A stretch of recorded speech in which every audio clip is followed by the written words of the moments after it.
neighborhood dungeon master, DM Jazzy Hands from the actual play podcast, The Last Refuge.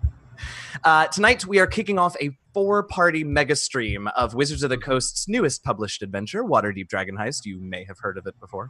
The 6 of us that you see here tonight are going to be running this exciting Waterdavian city urban adventure concurrently with 3 other teams of players and DMs. You are definitely going to want to watch all 3 of the other teams as well as they progress through their stories, because what one adventuring party does might to deal with. We're going to be sharing more details about when you can catch those other streams at the end of our episode tonight. But in the meantime, let's find out who we're playing with. First up, let's start with Max, who any of you who are Variant Roles followers might recognize, I think, from Under Dark Clouds, right, Max? Yeah, and a lot of the one-shots. Awesome. I'm Max. I'm at allmaxd20, and anywhere you can find me. I usually play with Variant Roles, but always looking to join any other group because I just love playing the game. Yes, I love that. Excellent. Next, we have Alex. Now, if I'm not mistaken, Alex, this is your first time on a live stream, right? You excited? Oh, this is indeed my first stream. Yes, I am extremely excited, especially since I've been able to talk a little bit with everybody here. And it's just kind of like I'm gaining new friends in the community I'm kind of new to, but it's a great community, and I am so excited to be here. Well, we are super excited to have you. Welcome. Next up, I think another stream newcomer, although certainly not a newcomer to tabletop role playing. We have Steven. Are you ready for this, Steven? I am, totally. Excellent. Next is Allison. Allison, I hear you're from a little something called Red Hand Roleplay, so you're no stranger to playing for an audience. Am I right? How you doing today? Yeah, no, I'm doing great. This is my first time streaming in second D&D campaign ever. Oh, wow. Oh, wow. Excellent. Yeah. All right. Happy to have you along. And last, but most certainly not least, also of the Red Hand Roleplay bunch, we have Jonathan. How's it going, sir? Hi, it's going very well. Very excited. Let's get this going. Let's do it. Now, I have to tell on Jonathan a little bit, because not 5 minutes before we started the stream, he was for sure wearing a full tail suit, and I was a very happy dungeon master. But fair game. I bet it was not super comfortable for us to sit here. Pretty warm here. Yeah, that's legit. Okay, well, that is our team. You'll get to know a little bit about their characters as we go. And speaking of getting going, hey, adventurers. Yeah. What?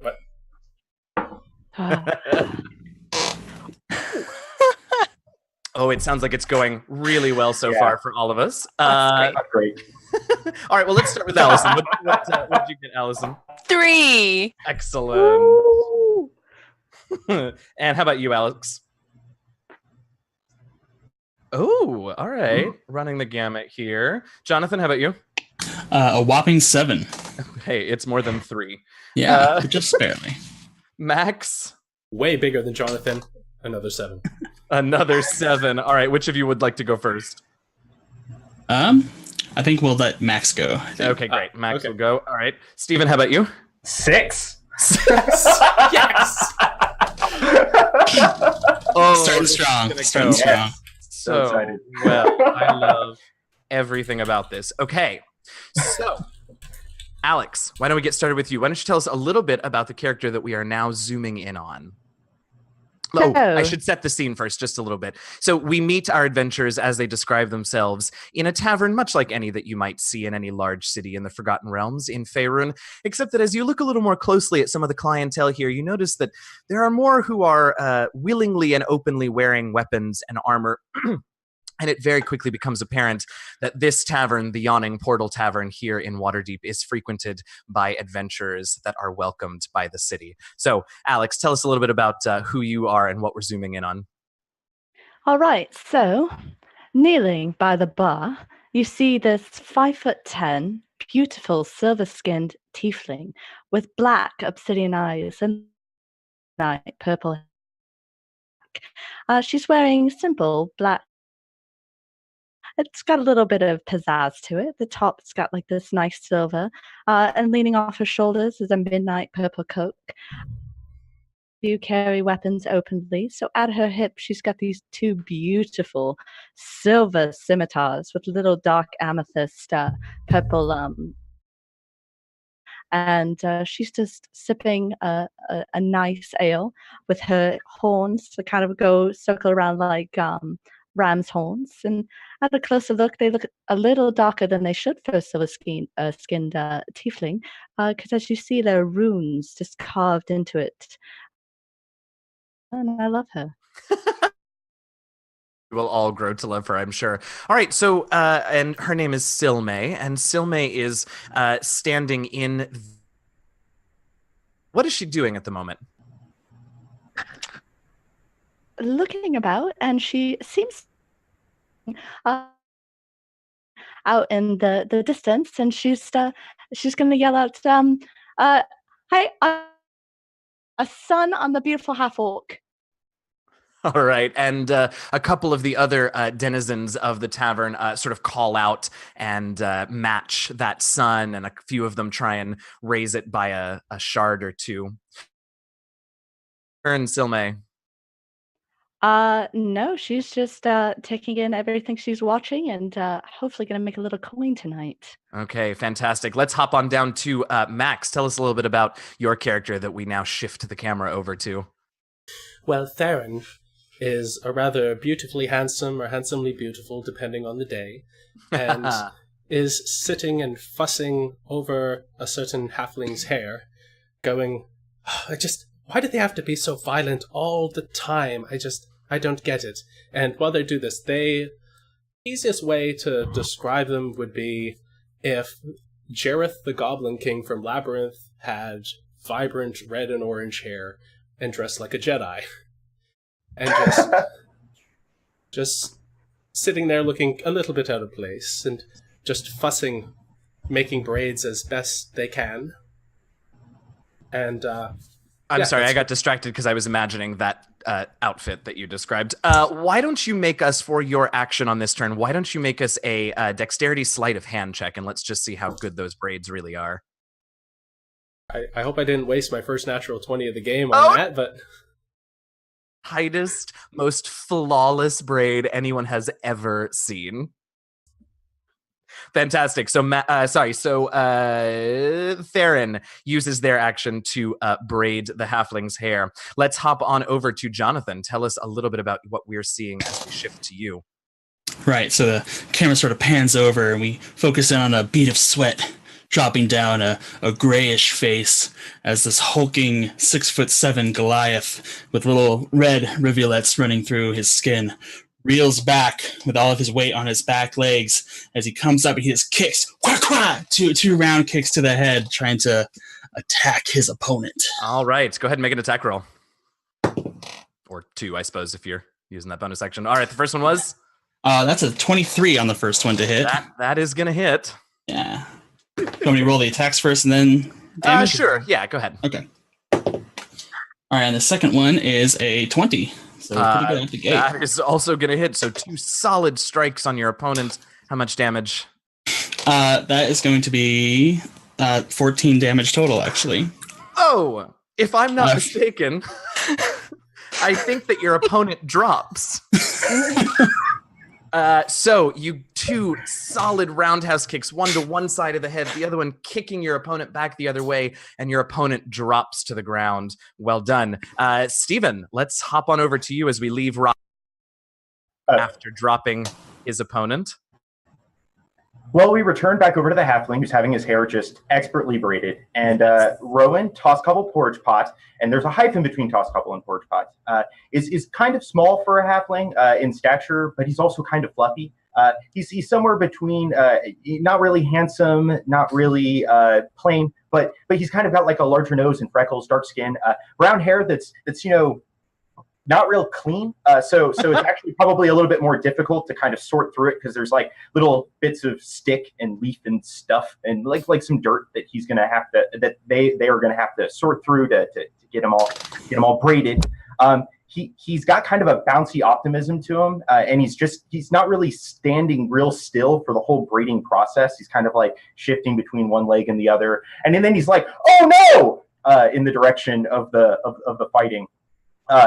He's just loaded down with stuff like lots of bags, lots of colorful trinkets and knickknacks. like a little soap skull and like tons of rings that just look horrible, like horribly crafted rings that he probably just found in a gutter. I love it. All right. So with that cry from Rowan, the halfling, we head on over to Allison. Hey, Allison. So tell us about your character. Yeah, well, everybody just had a good look at a 6-foot-tall female half-orc get socked in the jaw and knocked out by a Goliath there. So before she could even really retaliate, and just dropped to the ground. But green skin, black hair braided with two braids to the side and going down to her back and probably about just past the shoulders, and black leather armor as well. But yeah, she didn't even have a chance on this one, it sounds like. So we saw this half-orc hit the ground. Now, as a half-orc, you do have relentless endurance, so you can choose to drop to 1 hit point instead of 0 if you would like, and surprise your opponent by hopping back up. And by your opponent, I clearly mean Rocky. What do you think? You know, I didn't expect this part to happen. I sure didn't either. I think I'm gonna risk it and use it. Okay, great. All right, so tell us your half-orc's name. Anivil Ratkama. Right, so Anivil hits the ground, and Rocky sort of nods. He's a bit more stoic, right? I don't think he would like throw his arms up and celebrate. Yeah, I think he's just sort of, yeah. So he sort of nods at what he thinks is the conclusion of the fight, and then all of a sudden Anivil hops back up. And what would you like to do as your action? Oh, I'd like to swing at him. I feel like that's probably wise. Yeah, go ahead and make an attack roll. Yeah. All right. 19 to hit. Rocky's a 19 hit you? Oh, absolutely. All right, so go ahead and roll that damage. For my unarmed strike, it just says 4 damage. All right. So 4 damage as she gets a good right hook in on Rocky, but Rocky's able to sort of shake that off. And of course, the crowd cheers when they see Anivil get back up from the ground, because they all thought that this fight was a rather short one and an uneventful one, but always one for the dramatics. The 5 of you, we continue on. So, Syl, you see Ani. You're not super surprised. You've seen this before. She's just hopped back up. What are you doing as the fight continues and thrown for both of our 2 friends here? I'm like, come on, Annie. I've got so much cold writing on this, and I'm hoping that me yelling out and drawing attention. The bookie's supposed to encourage one side or the other, but then again, it is still so. I mean, true. And I'm hoping that draws Theron's attention away. And while he does, I really would like to try and ruin the braid that he's just done to Rowan's hair. Oh, but it was so good. All right, let's see. Why don't you make a charisma performance check for us to see how distracting you are to Theron? Okay. Charisma performance check. That's a 21. Oh goodness! All right, so Theron, I think you probably do look over just to sort of see what has so enthralled your friend Syl. And why don't you make now, Syl? Why don't you make us a dexterity sleight of hand check as well to see how quickly you can get in and muss the braid, the beautiful braid? That would be an 18. An 18. All right. So the braid is still intact because it was a damn good braid. The braid is still intact, but it's not quite as tight as it was before. And you sort of pull back just as Theron turns back, and they sort of look at their braid. And well, actually, Theron's up next. So what does Theron have to say about this? How did you get your braid so messy already? I swear, just stop the bouncing. Stop the bouncing. Ow! Ow! You have a twig in it. Do you have a twig? Just let me get it. I'm going to have to start over now. Rowan, what are you doing to your braid? God. Really nice touch tossing that twig in there, Syl. All right, so Theron tries to get Rowan to settle down so they can fix the braid.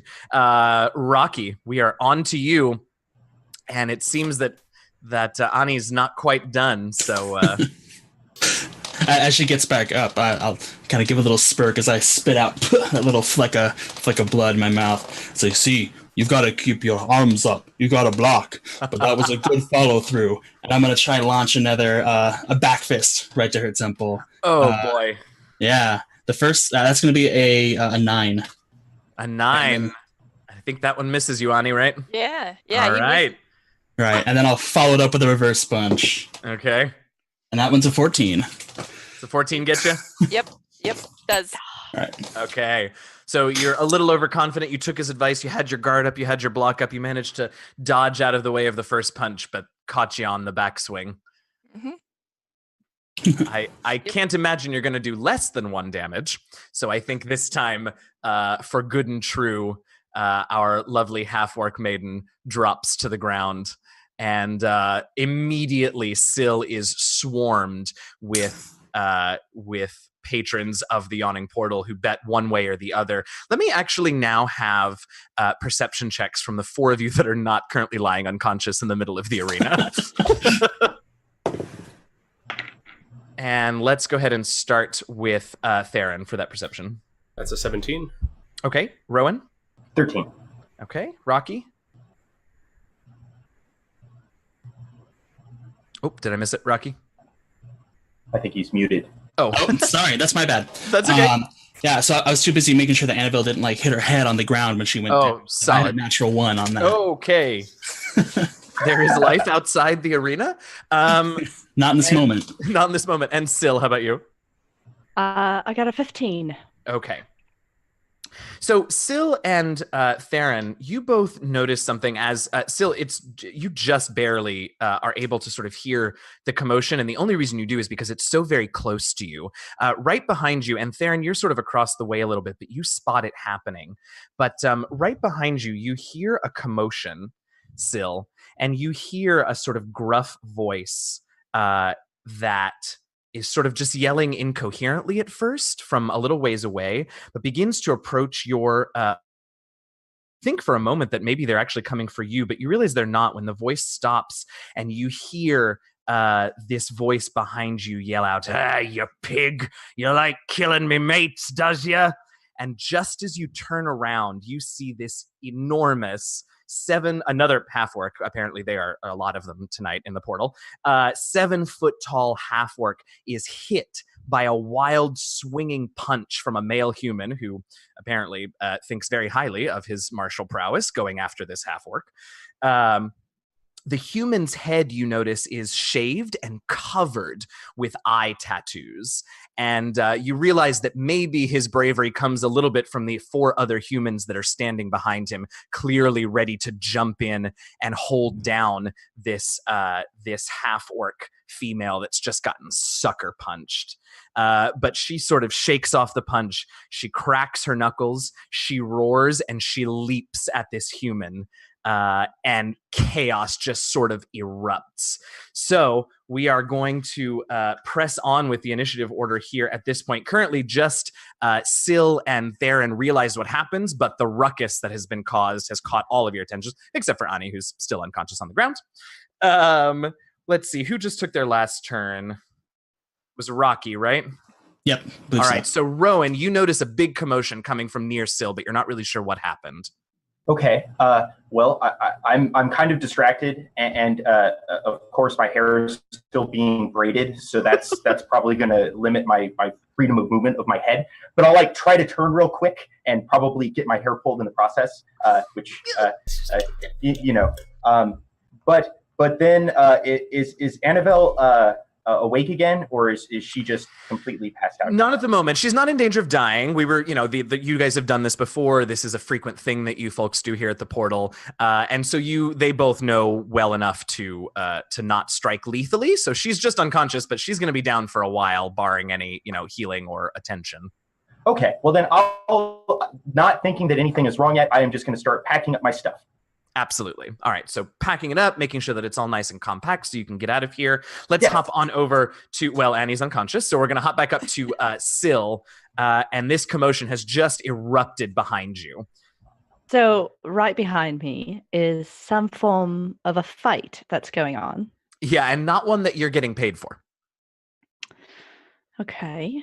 And it erupted because of the fight that we were watching, or just seemed to No, erupt? it seems totally unrelated.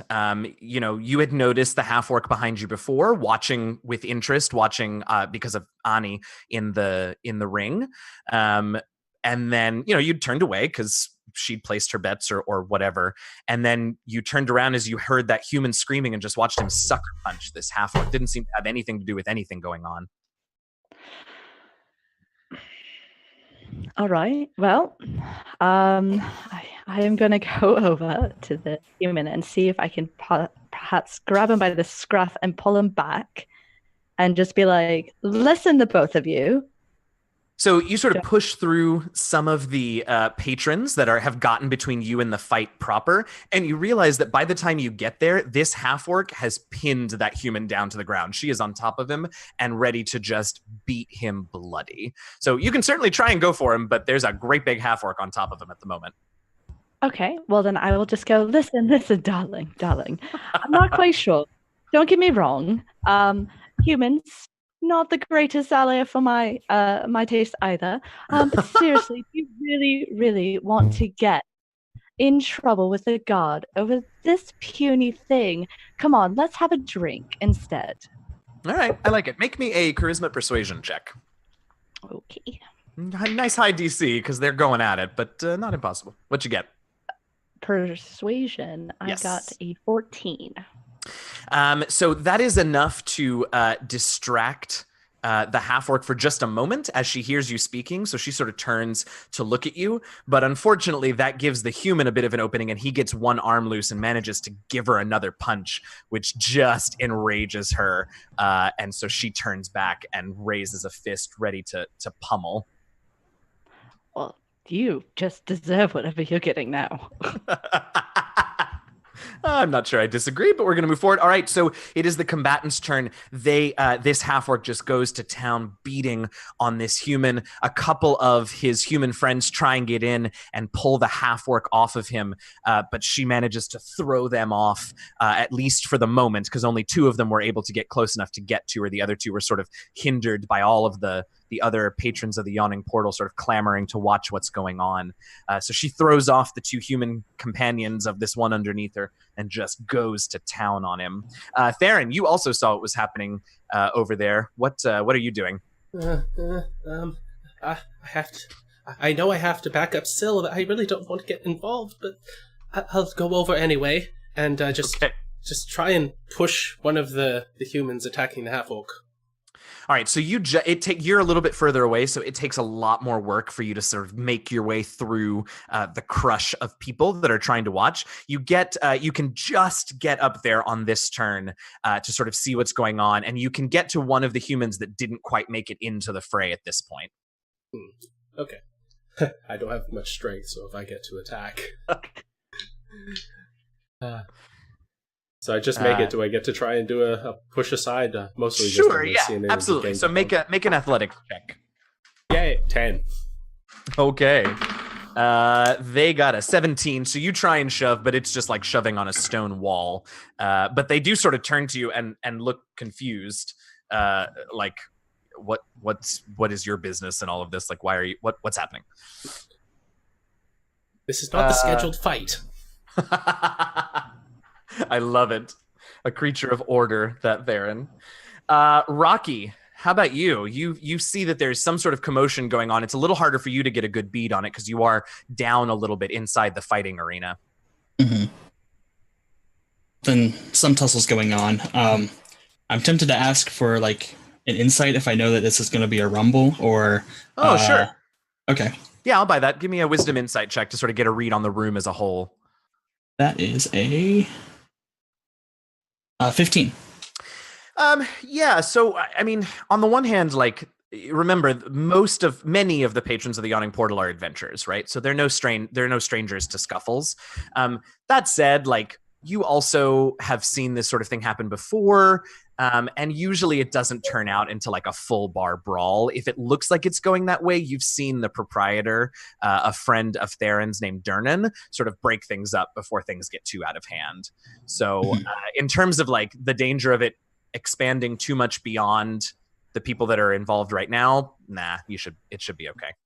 Right. Okay. Well, in that case, knowing that if it does spread, the worst kind of way to be is unconscious, I'm going to try and rouse Annabelle. Okay, cool. Make me a wisdom medicine check. Sure. Not really quite how that works, but we'll make it work for now. That's a good old 5. It turns out slapping someone who's unconscious doesn't really help. Right. Yeah, funny enough, it doesn't quite work as well as you'd hoped. So at the moment, unfortunately, Ani is still down for the count. Rowan, you've seen now Theron sort of leave your hair and head over to whatever's going on. What are you doing? I will turn around and I will look at what, kind of take it in as quickly as I can. And I will say to Theron, who's going up there and obviously trying to defuse the situation, I will say, Theron, I really appreciate how you're trying to be a peacekeeper, and I think that that's extremely admirable in this sort of situation. And I will give him inspiration. I love it. All right, so Theron, you've got a d6 that you can add to a roll in future turns. Very nice. All right. Oh, sorry, Ani. All right. Anyway, okay. Back up to Syl. So you've seen this fight just sort of escalate, right? And place the blame where you want, but it doesn't look like it's going to end. Durnan doesn't seem too concerned at this point. You sort of risk a glance over to the bar where he is, and he is, polishing a glass, a tankard, and doesn't seem particularly interested in what's going on, because at this point, like I said, it hasn't sort of escalated beyond these people. So for the moment, what are you going to do? Well, I did my best, and that human was just a dick. So what I'm going to do is kind of just use the ruckus a little bit to my advantage, and maybe pick the pocket of one of the humans. Because, I love it. I mean, I just lost 2 gold. Yep, so that's right. I'd like to get a little bit back. I assume there's somebody around me that perhaps is definitely the attention is pulled. Yeah, so do you want to go for one of the humans that like is trying to help the guy that punched the half-orc? Oh, yes. Oh, definitely. Okay, so go ahead and make me a dexterity sleight of hand check, and considering everything that's going on, I'll give you advantage on that. Okay. That's better. That's much better. Good. Oh, God. All right. 23. 23. Okay, yeah. So you managed to reach into this human's pouch without any trouble and sort of grab a handful of coins. There's a silver piece and about 5 coppers in there. So he didn't have a ton with him, but you grab a little bit and managed to secret it out without him noticing. I just robbed the poorest person in here. But hey, every little bit counts, right? Just a bit. All right, cool. I believe that's it. All right. And I'll just kind of move away. I'll just use my movement to kind of walk around and maybe stand behind the next human. Okay, great. Just maybe. Fantastic. And you said 1 silver, 4 copper? 1 silver, did I say 4 copper? Sure, yes, 4 copper. Sure. All right, fantastic. So it's now the combatants' turn. They're still going at it, and this human is looking like he is the worse for wear. He has yet to be able to get this half-orc off of him, a combination of her strength and her just sheer size. But now a few more of the humans have managed to make it in towards her, and now they're starting to pull her off of her after she gets a few more sucker punches in. So things look like they might soon turn. The tide may soon turn now that all 5 of the humans are going after this half-orc. Theron, what are you doing? I would like to lie. Okay, tell me more. I want to just kind of just yell at as loud as I can. Dunnan's on his way. Is it really worth getting banned from this establishment forever over something so stupid? I love that. Go ahead and give me a charisma deception check. And I'll use my inspiration. Excellent. Absolutely. That is 22. Okay. So the two humans that finally made it into the fight, since they're the closest to you, they hear that and they sort of look around, and from their position in the fight, they can't see Dernan's bar, so they can't see whether or not you're telling the truth or not, but they look to each other and they kind of nod, and they they're trying to make sure that their like boss man who's getting beaten up by the half-orc doesn't notice, but they step away, clearly like very concerned about the idea of being banned from this establishment, because like all the drinks, and we know that Dernan serves a good mead.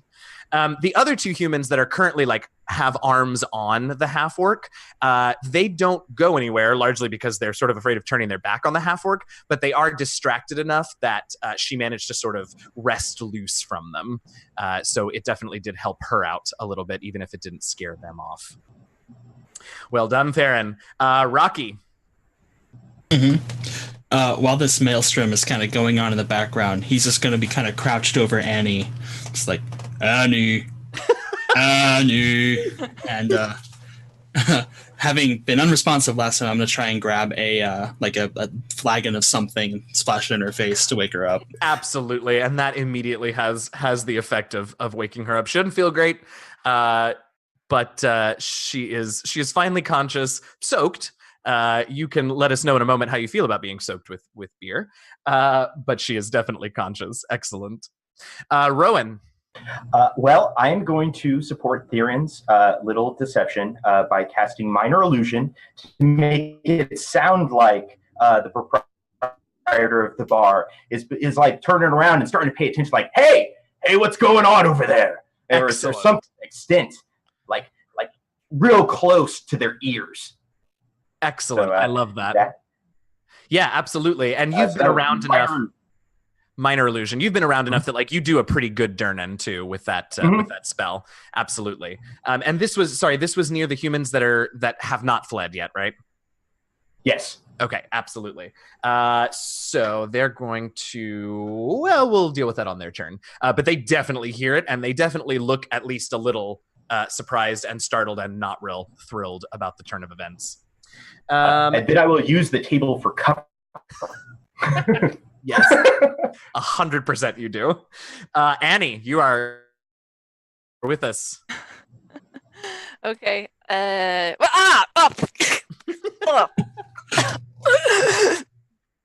I win? Not this time, Annie. Oh. Maybe next time. And he'll put out his hand to kind of help you pull you up. I'll take it, get up, and kind of get off any of the rest of the beer that's on me still. Yeah. All right, so up you get. You see that there's some sort of fracas going on. It was just half your move to get up. So anything else you want to try and do on this turn? Can I tell that Sill's over there? Go ahead and make me a perception check. Let's see. Oh, this should be great.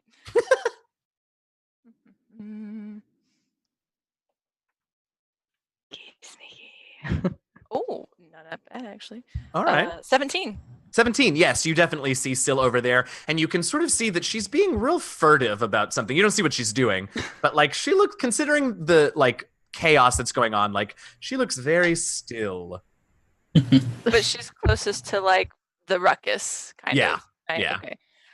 In that case, I'll look at Rocky and be like, we might need to go enforce some things. Sill might have gotten herself into trouble again. Let's go, and I'll start moving that way. I love that her assumption is that it's Sill's fault. Well, we've been friends for a while, so I know what she does. Clearly. I love it. All right. So, Sill, we're back to you. All right. So, ruckus is still happening, yeah? Oh, absolutely, yeah. Although right now it really does. So two of the humans have to choose my words carefully. Two of our humans have gone away, and two of them are looking sort of uncertain about the situation. The two main ones, though, the half-orc and that main human, well, mostly the half-orc. The main human is like not looking good, but they're still going at it. Then I would like, if I may, Mm-hmm. to use thaumaturgy. Absolutely. And let's see.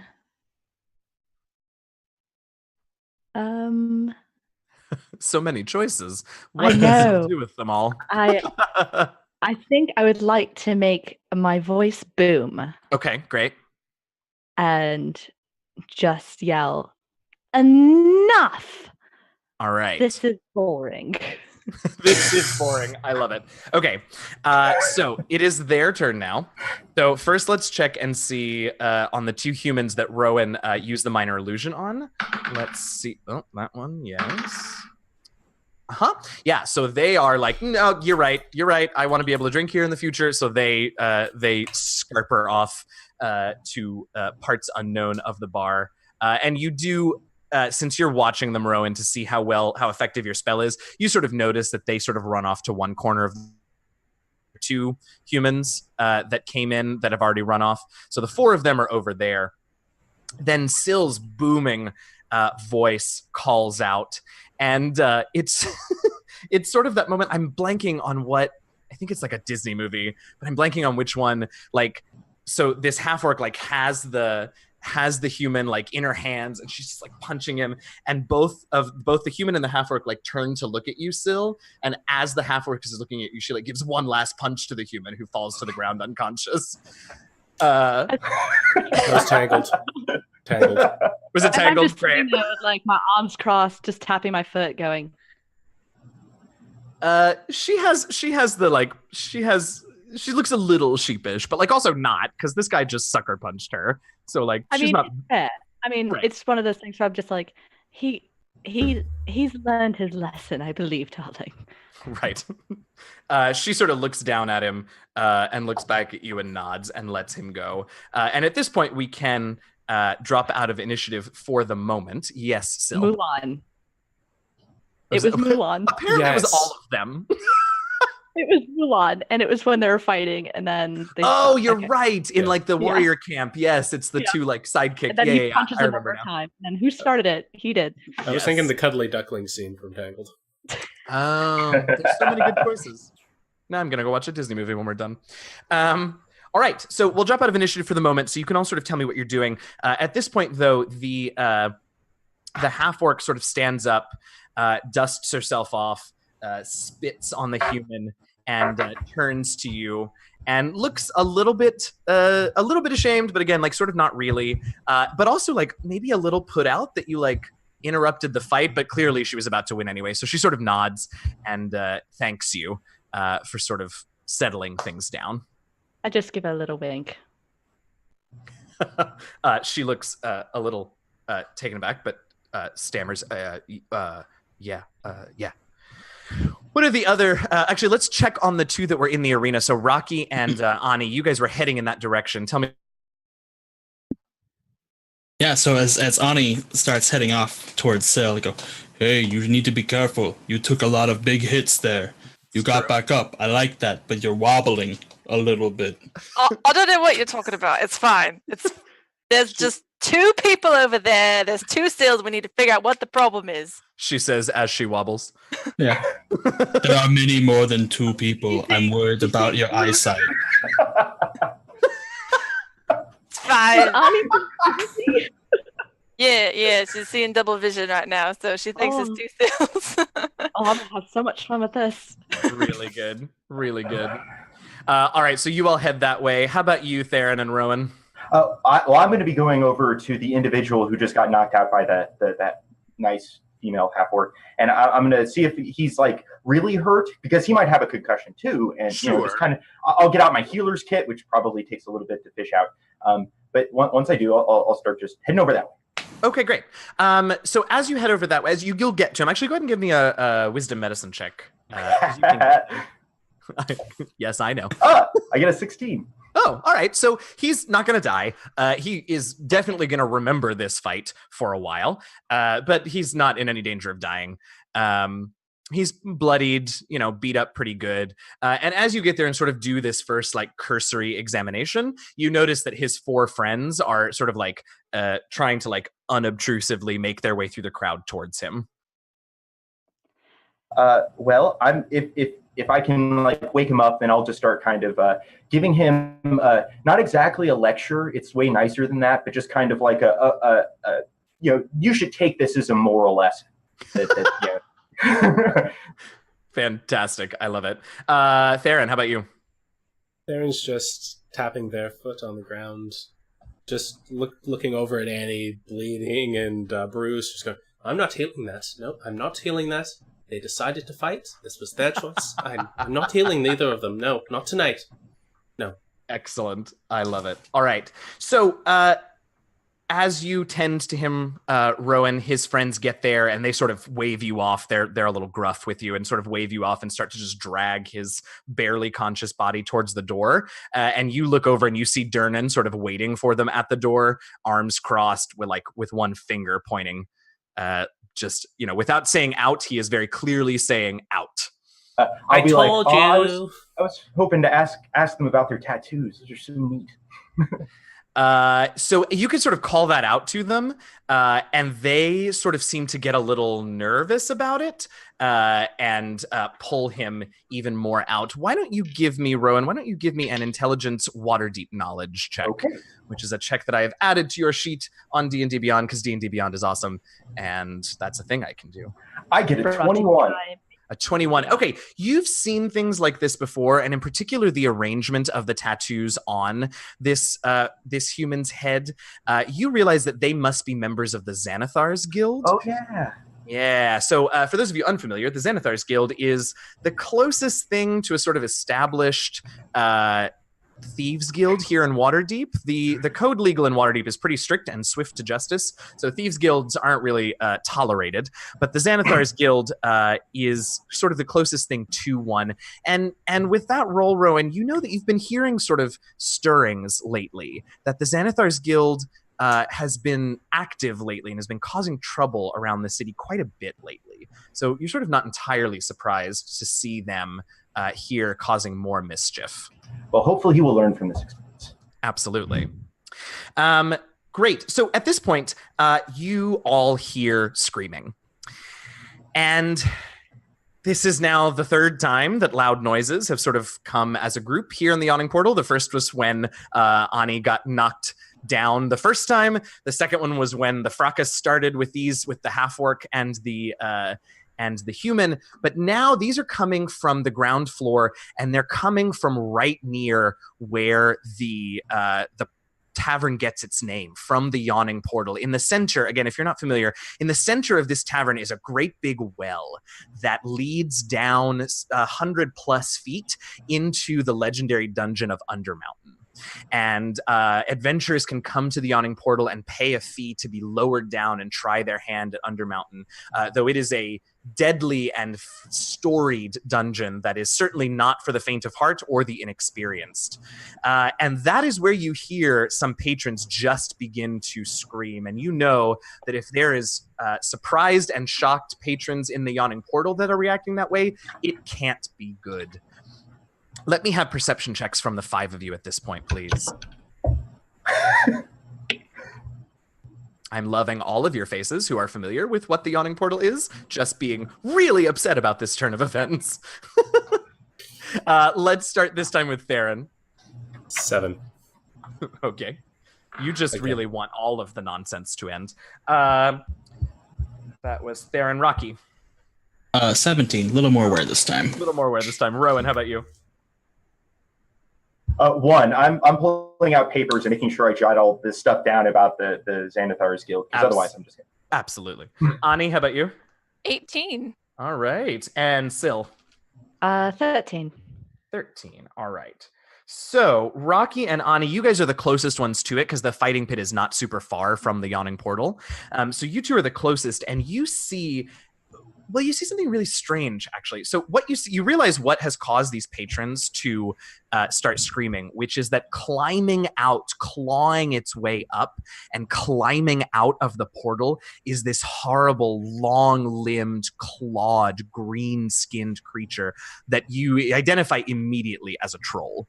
And it's not common, but it does happen that creatures from Undermountain will make their way up through the portal and into the tavern. And as if that wasn't bad enough, this troll is just covered in these horrible, like, red bird or bat-like looking creatures that you all also can identify as the blood-sucking sturges. And a couple of them detach themselves from the troll as it reaches the top of the portal and begin to fly about the room. But then what's really strange is that people are freaking out. Some adventurers are pulling their swords. A couple of them light torches and head towards the portal. Many of them do the exact opposite and back up because a troll ain't no joke. But as you watch, you sort of turn to each other and you turn back. And the weirdest thing happens. The troll and the sturges seem to flicker almost. And we in real life as people would sort of recognize it almost as like static or like a glitch, right? But your characters just sort of see the troll and the sturges flicker and then they're gone. And all of the adventurers that are there that were ready to fight just sort of like, you know how that adrenaline goes and they're sort of ready and they're amped up and they're not sure if it's really gone, or a couple of them sort of move forward and like poke at where the troll was to see if maybe it's gone invisible or something. But as far as any of them can tell, they're just gone. Rocky, I know you hit me a lot there, but did that? I'm so happy it was you. I didn't even think about it. Did that just like this? Was there was a troll, right? Right? Like, I mean, and then that. Well, can I look around if I? Oh, sorry, go ahead, Jonathan. I think I seen it, but you hit me pretty hard too. You know, I mean, I saw something. You saw something? Yeah, yeah. I think there was something. Okay. I don't know. Yeah, I don't know what to do now. Hey, but. Where's Seal of Rowan? Someone? Anybody else see that? Yeah, anybody? All right. So some of the adventurers that moved away but that are near you, a few of them also saw it, so they sort of nod. But any experienced adventurer has seen some strange things, so it was weird. But most of them are willing to just sort of shrug it off as part of drinking at the Yawning Portal. Can I look around to see if possibly I can see if there was a source of somebody possibly trying to cast something or anything like that? Or yeah, so you didn't actually catch sight of the troll sort of flickering like that, but you definitely get the sense that something weird happened and the screaming has stopped. So why don't you go ahead and just make me a general wisdom perception check, and let's see if and what you notice. Nothing. I don't see nothing. All right. Things are still sort of calming down. You're sort of coming down off of it. I got a 3. No, yeah. You have a hard time sort of figuring out what's going on at the moment. So Theron and Rowan, anything from you guys at this point? I will be running over to Silme and I'll be like, did you see that? That was so crazy. The fight, and then they had tattoos on their head, and I think it was totally Xanathar's guild.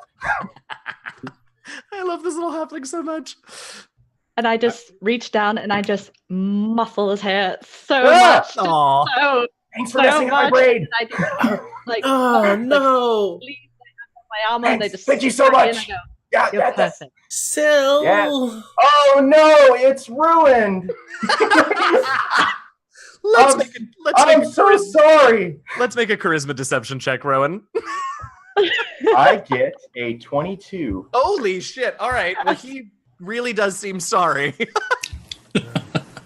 I'll get you later on tonight then. What was all that screaming? That sounds great. I heard someone yell something, but I'm tired. I'm done. I love it. Ani and Ani and Rocky, this is all very strange. You're still sort of looking in that direction. Most of the adventurers who had gone up to fight are sort of beginning to calm down a little bit and disperse. You notice a human heading right for the two of you. Not threateningly, just like coming like is interested and really wants to talk to the two of you. And so he comes up, and let me have, from the two of you, let me have intelligence history checks, please. See if you recognize this individual. Ani, let's start with you.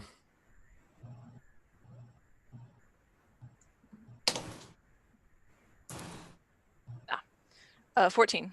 Okay, and Jonathan. Sorry, I'm looking at the video. Rocky.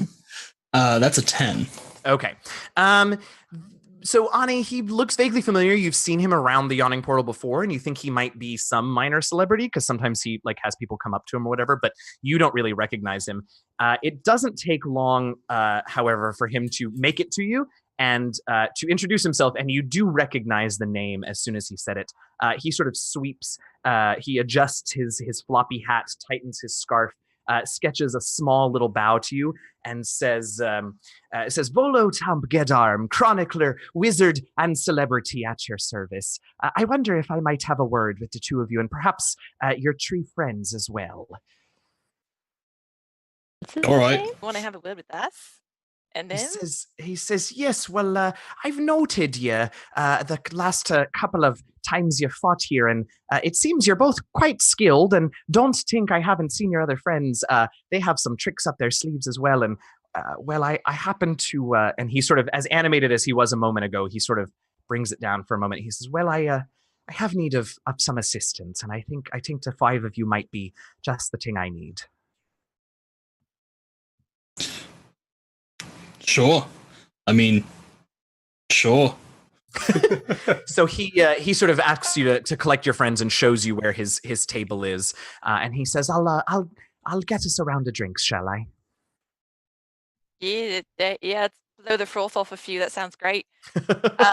I'm just gonna yell for the others. I'm just gonna say, "Yo, hey, guys, we got this guy, celebrity." I actually, I just forgot his name again. It's fine. He hears that and he goes, Volo Tamp Gedarm. Yeah, did you all hear that? Volo? Yeah, that guy. No way! Yeah. Rowan, but yeah. Oh my gosh! I'm like, Darren, bolting. always hanging around somewhere, aren't you? Before you can even finish saying all of that, Rowan is there. Mm-hmm. I was just impressed that Rowan was able to get that like 4-foot vertical to go above the crowd, and then I just pick him up, just like walk with him. No! Please stop! Please stop!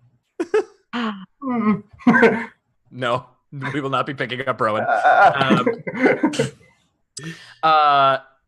All right, so without any objection, the five of you gather at this table. By the time you all manage to get over there, drinks have been delivered. Those of you who want to take a sip of them do, and can immediately identify that this is not exactly the cheap stuff, but also not the nice stuff. And Volo once again introduces himself. Clearly, this is a thing he does, and he says, Volo Tamp Gedarm, chronicler, wizard, and celebrity at your service. He says, I thank you all for coming and speaking to me right now. He says, I trust you've noticed the violence in our fair city these past 10 days. He says, I haven't seen so much blood since my last visit to Baldur's Gate. He smiles appreciatively. I don't care how fake that was. He appreciates a good audience. So he sort of nods at you. Rowan is like holding his quill and his paper and trying to figure out how he can ask for an autograph in this conversation. Oh, he doesn't even need to be asked. Like, you might have been taking notes, and he still is like, oh, of course, lad. And he takes your quill and autographs it. Like, Thank you. Great big old John Hancock. What is this, like, Scottish, like, Lockhart? Something like that. My sister's going to be so jealous. So he says, anyway, I feel that I have misplaced a friend among this odious malevolence. he again, sort of like every time he starts his introduction, like it is clearly a practice thing for him, and he's very animated. But again, like he did before, he takes it down a little notch here as he sort of starts talking about this, and he says, "You see, my friend's name is Floon Blagmar. He's well, I'm afraid he's got more beauty than brains, bless him, and I worry that he took a bad way home a couple of nights ago, and he might have been kidnapped or worse. Oh no.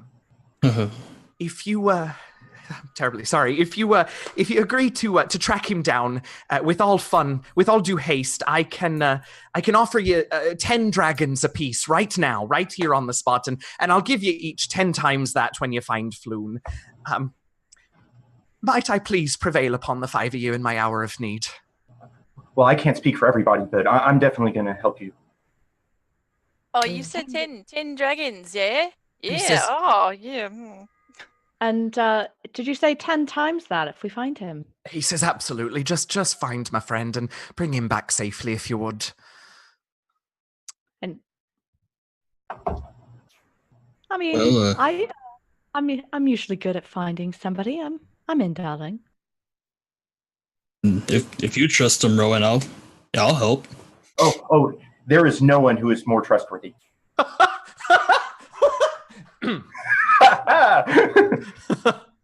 Those of you who know Rockabilly is anything every about word of Volo. it. Yeah, absolutely. Do I believe that?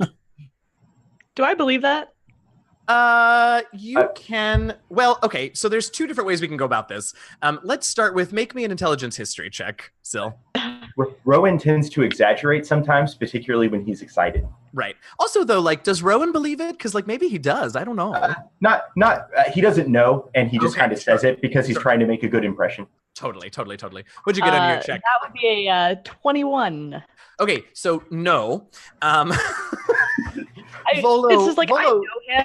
Yeah. So While a prolific writer is not necessarily always the most trustworthy of sources of information. Knowing I'm that, just why looking don't at you Rowan. also make me a wisdom insight check, Sil? Oh shit. Inside 12. Yeah, as far as you can tell, he's honest. He was maybe a little squirrely about the 10 times as much part, but like he's definitely, and he's starting to pull out like small little coin purses that seem like they do in fact have the 10 gold dragons in them each. He was maybe though a little squirrely about that 10 times as much payment on the return of his friends thing. I just take it and I kind of just side eye him a little bit.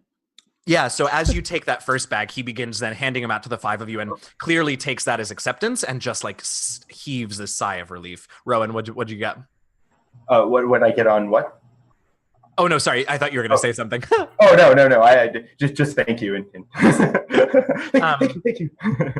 Yeah, so he passes out the gold and just thanks you all very much, and says, I appreciate it. And like I said, I don't know what's happened to him, so the sooner you can get him back to me, the better. He says, he describes Floon to you guys to you folks, so that you know what you're looking for. He describes him as a handsome human male in his early 30s with wavy red blonde hair.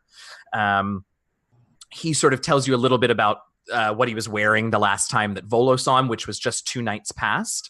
The last time that Volo saw him, the 2 of them were at the Skewered Dragon, which let's see. Some of you work or live in the dock ward, right? Yeah, so any of you that work down there or live down there have heard of the Skewered Dragon. It's a pretty dark and like bawdy tavern, a little bit of a seedy place. Definitely slightly lower on the totem pole than the Yawning Portal down in the dock ward. But that was the last place that Volo saw him 2 nights ago. So he's a handsome human, early 30s. How tall? Average. Taller than Volo. Volo's pretty short, so taller than Volo. If you ask him specifically, he sort of indicates probably about 5'9", 5'10", something like that. Okay.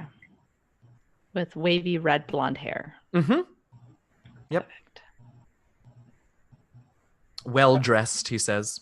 Mhm. So as Volo sort of finishes this information, he sort of looks to each of you and thanks you again and sort of says, I'm sure you can find me here once you've recovered poor Floon.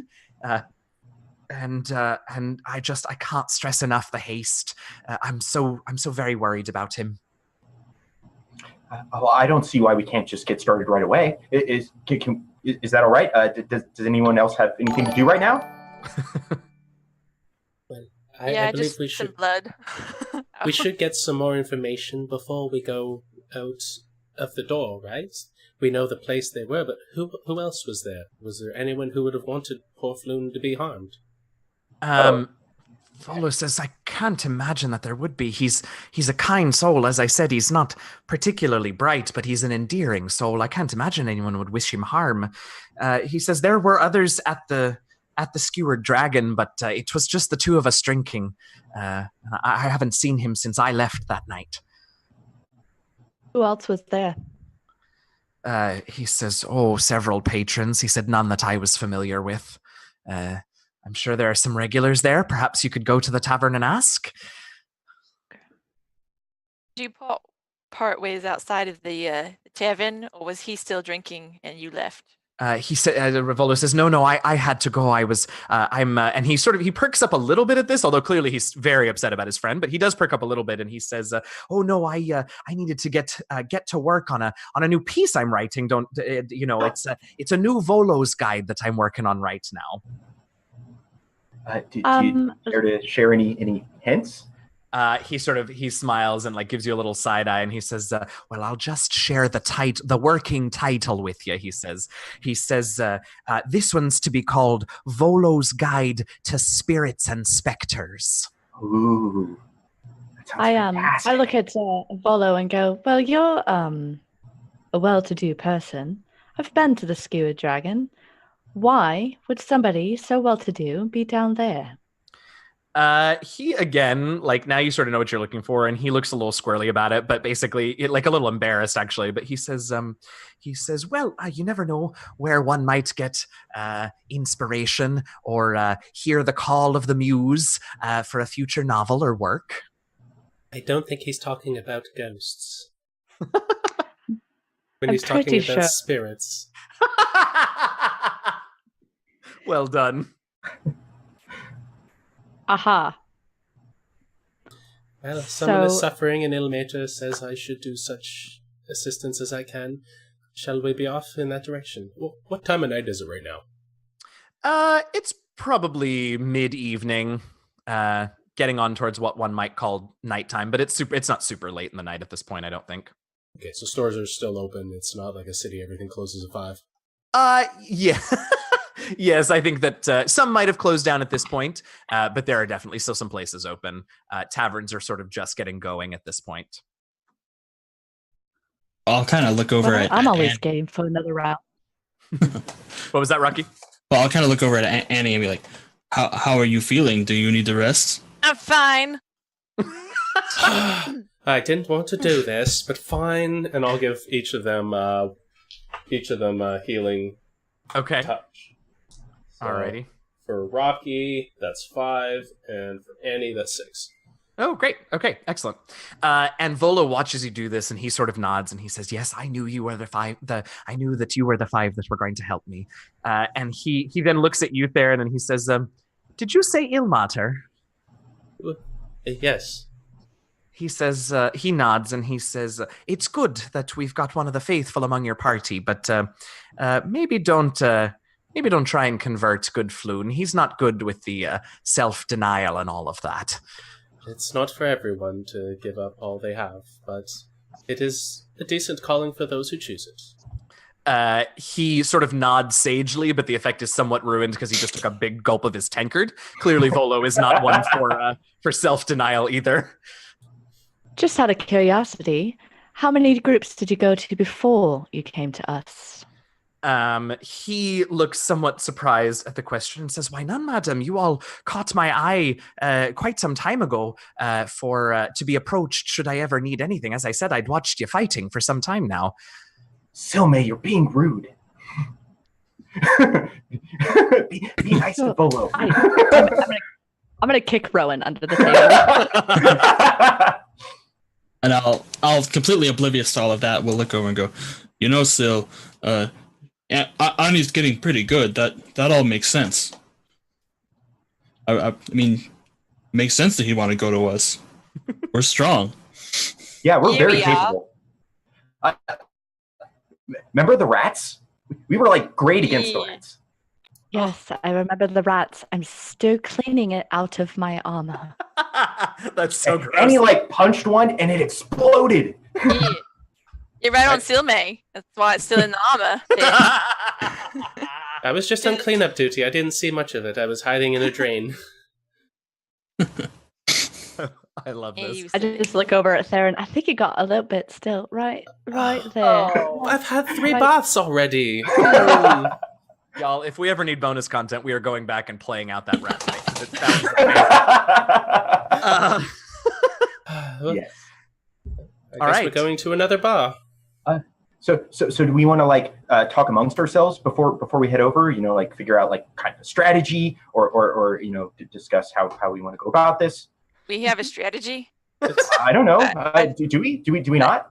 Well, I mean, with the rats, I just remember they were like, "Hey," and we were like, "Yeah," and blood and guts everywhere, and we can do a walk and talk. Yeah. I feel like you must have skipped a few steps in there somewhere. And you're right. That went really well. So yeah, okay. I'm sold. Let's just barge in there. I mean, Can I just clap it?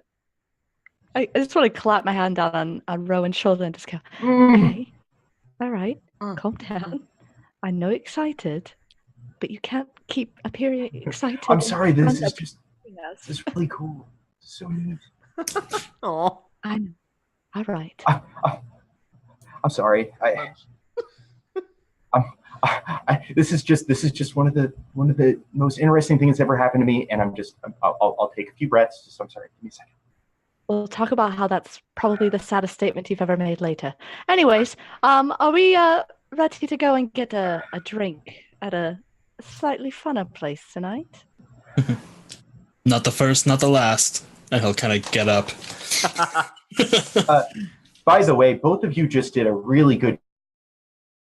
I was really impressed by both. oh. Are you making fun? No, I'm not. Like, I thought you were done, and you just popped right back up. That's right. Poor bed just right back up. Yeah, can't speak right now because of the heads are still kind of affected me. Yeah, I did. Yeah, I thought it was over. You're just very good at putting your fists in each other's faces. It's so astounding. The violence. I'll get up there on Rocky one day and get ahead of the count. I'll just slap on the shoulder and just go. I'll slap Annie on the shoulder and go. He was complimenting you. Just say thank you very much. I'm not a heat today. No, I could just let you all go. This is we're walking. All right. All right. You making your way? Yeah. As we walk out, I kind of just elbow Rocky in the side and go, did you honestly have to go that hard on her? How else is she going to get better? Yes. There's a difference between getting better and going to sleep. I go to sleep before I get better a lot of times. Okay, big man. All right. And I just slap him and I just keep walking forward. Amazing. All right. So, as I said, any of you who live and or work in the dock ward are familiar with, are familiar with the Skewered Dragon. So you can sort of make a pretty direct route from there, from the Yawning Portal to the dock ward and to the Skewered Dragon. As you go, sort of right when you get to close to the border of the dock ward, you sort of turn a corner and you're heading down a street, and in a little alleyway, you notice that it's been cordoned off by the City Watch. And Syl, before we even get there, you don't recognize any of them. but you just, and it doesn't seem like anything super out of the ordinary at first. You just notice that it's been cordoned off. Let me have wisdom perception checks from everyone, just to sort of get a view of this as you walk by. Let's start with Theron. 12. Okay. Rowan? 3. Fantastic. Silme? 16. Excellent. Annabelle? 18. And Rocky? Nat 20 for 24. Fantastic. All right, so Sil and Ani and Rocky can all see past the cordon and past a couple of the watch there, and you see actually there are several, like maybe half a dozen corpses lying on the cobblestones of this alleyway that seem to have been the victim of some terrible skirmish or something going on here. The watch officers look like they've disarmed and arrested 3 just blood-covered humans, and they're in the midst of questioning a few witnesses that are in the area. One of the watch officers that's sort of manning the cordon there turns around to you and notices the 3 of you in particular looking and just sort of shoos you onward and says, get on, nothing to see here. And indeed, like, though it looked particularly bloody, it's not necessarily an unusual sight, especially this close to the dock wards, which are not sort of the safest part of the City of Splendors, one would say. Let's see. I think that Rocky, though, you do notice with that natural 20, you do notice that some of the... Wait, I want to make sure I get this right. Yes. You notice that one of the individuals that's been arrested and stripped of their weapons, you notice a little tattoo on them. And it looks like the image of some sort of a winged serpent or something like that. Why don't you give me an intelligence history check to see if you recognize it? How's a 6? You do not, but it is definitely, I mean, you have seen it now, and it's not, super obvious or anything, but it's just something that catches your eye as you sort of glance over there. Mm-hmm.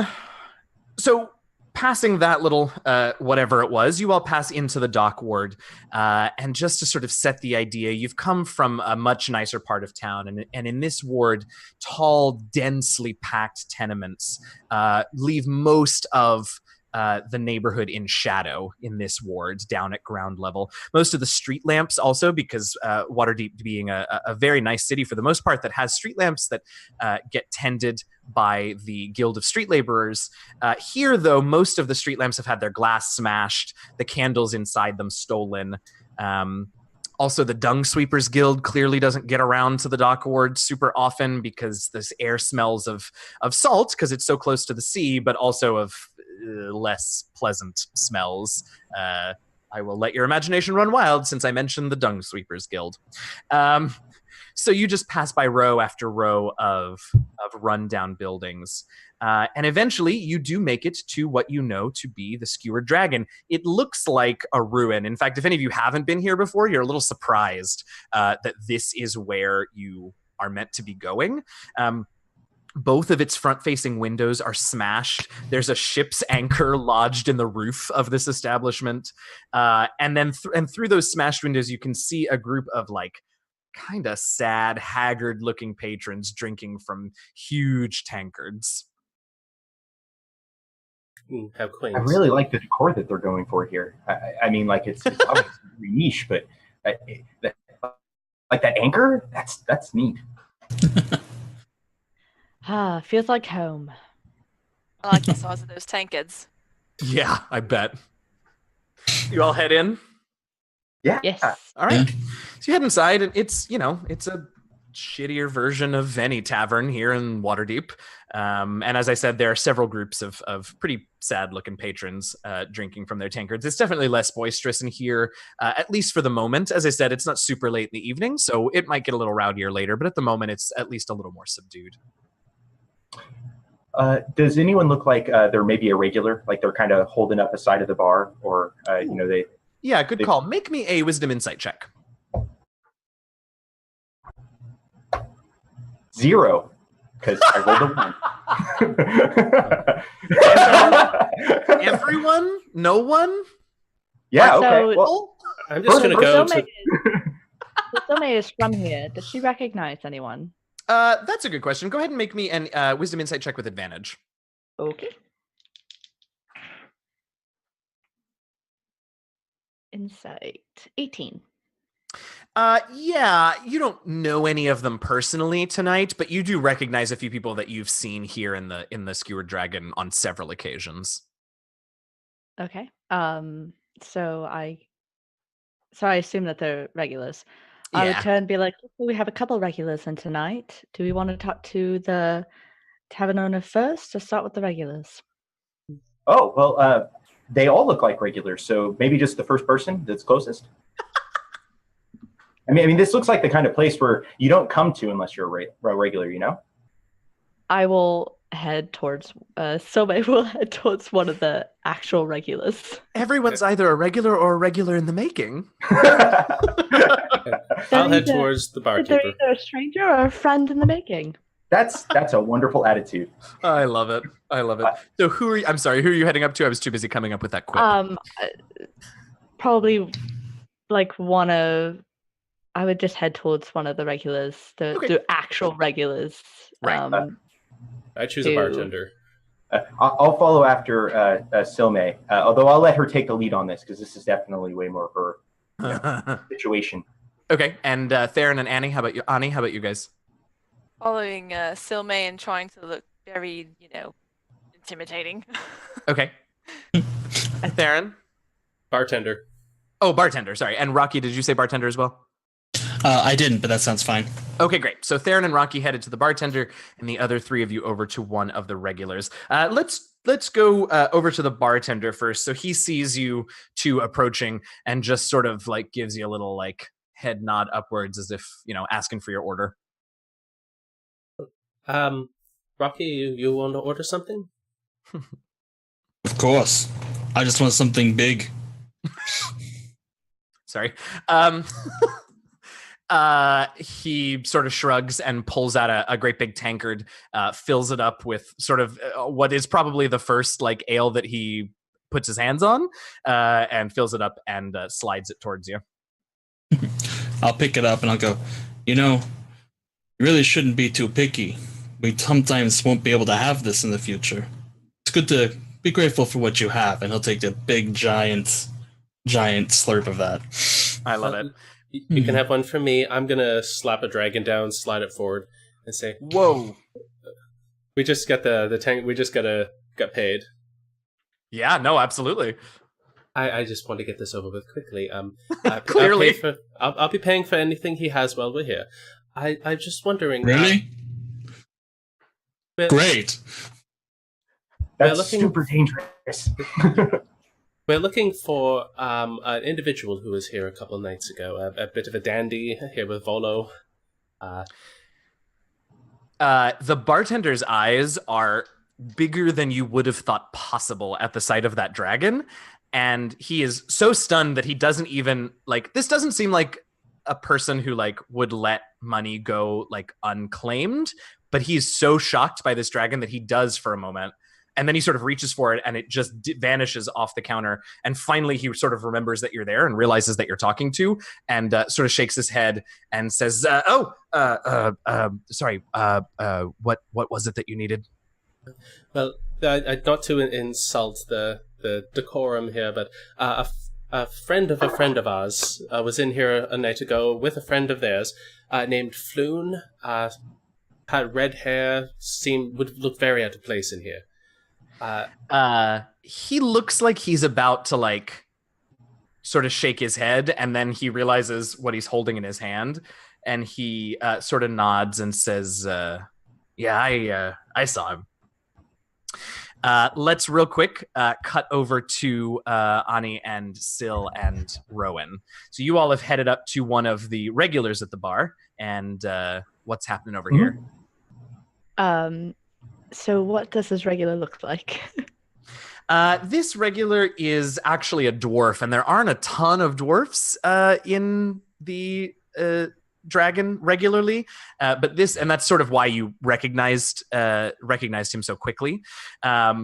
He has a pitifully short beard for a dwarf, and his clothes are sort of right. He looks like he has definitely fallen on not awesome times, and he also looks like he is probably several drinks in at this point. Okay. Is he sitting down at like a table? No, he's at like the far corner of the bar itself. Okay.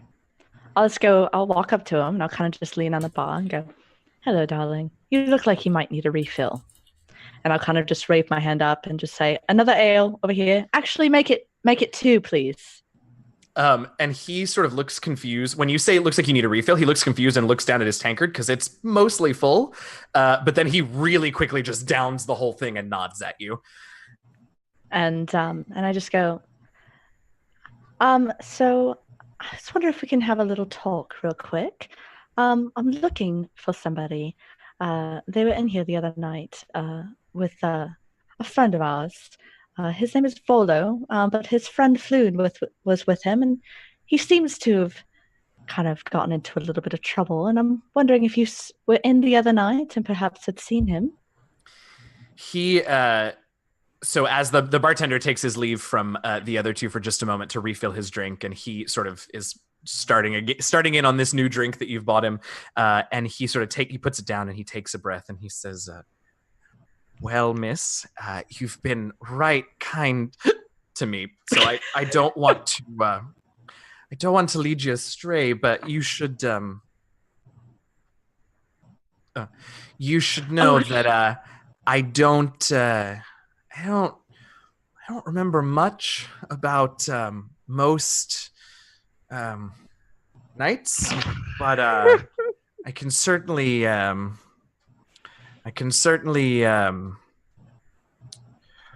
what did you say you were looking for?" I kind of just like lower my head. I should have known he was drunk in the first place. Did you happen to see a redheaded? Say the word seal and I can sober him up real quick. No, Ani. No.